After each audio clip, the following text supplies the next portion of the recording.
BPL ಕಾರ್ಡುದಾರರ ಸಂಘ register Bantwal taluk ಇದರ ವತಿಯಿಂದ ಬಿಸಿ ರೋಡಿನ ಪ್ರೆಸ್ ಕ್ಲಬ್ನಲ್ಲಿ ಸುದ್ದಿಗೋಷ್ಠಿ ನಡೆಯಿತು.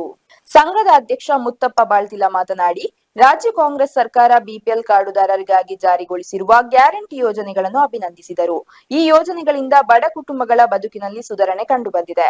ಆದರೆ ಯೋಜನೆಗಳ ಹಣವನ್ನು ಫಲಾನುಭವಿಗಳ ಖಾತೆಗೆ ಸಮರ್ಪಕವಾಗಿ ಹಾಗೂ ನಿಗದಿತ ಸಮಯದಲ್ಲಿ ಜಮೆ ಮಾಡಬೇಕು ಎಂದು ಸರ್ಕಾರವನ್ನು ಒತ್ತಾಯಿಸಿದರು. ರಾಜ್ಯ ಕಾಂಗ್ರೆಸ್ ಸರ್ಕಾರ ಬಿಪಿಎಲ್ ಕಾರ್ಡುದಾರರಿಗೆ ಗ್ಯಾರಂಟಿ ಯೋಜನೆಗಳನ್ನು ಜಾರಿಗೆ ತಂದಿರುತ್ತದೆ.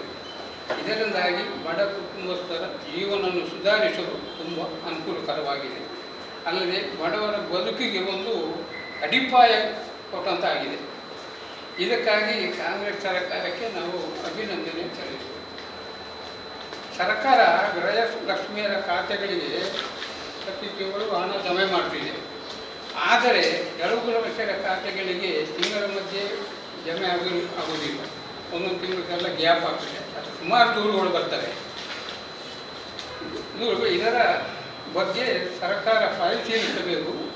ಸತ್ತವರ ಖಾತೆಗೆ ಹಣ ಬರ್ತದೆ, ಆದರೆ ಇದ್ದವರ ಖಾತೆಗೆ ಹಣ ಬರುವುದಿಲ್ಲ. ಅದೇ ವಿಶೇಷ. ಈಗ ಹಣ ಈ ಸಂಬಂಧಪಟ್ಟ ಇಲಾಖೆಗೆ ಹೋದರೆ ಬ್ಯಾಂಕಿನಲ್ಲಿ ಟ್ಯಾಕ್ಸ್ ಅಂತ ಹೇಳ್ತಾರೆ. ಬ್ಯಾಂಕಿಗೆ ಹೋದರೆ ಅಲ್ಲಿ ಉತ್ತರ ಇಲ್ಲ, ಅದೆಲ್ಲರೂ ಕೇಳಿ ಅಂತ ಹೇಳ್ತಾರೆ. ಇದನ್ನು ಸಂಬಂಧಪಟ್ಟ ಇಲಾಖೆಗೆ ಸೂಚನೆ ಜನರಿಗೆ ಮನವರಿಕೆ ಮಾಡಬೇಕು ಎಂದು ಸರ್ಕಾರವನ್ನು ಕೋರಿಕೊಳ್ಳುತ್ತೇವೆ. ಸರ್ಕಾರದ ಈ ಗ್ಯಾರಂಟಿ ಯೋಜನೆಯನ್ನು ಯಾವುದೇ ಕಾರಣಕ್ಕೂ ಸ್ಥಗಿತಗೊಳಿಸಬಾರದು.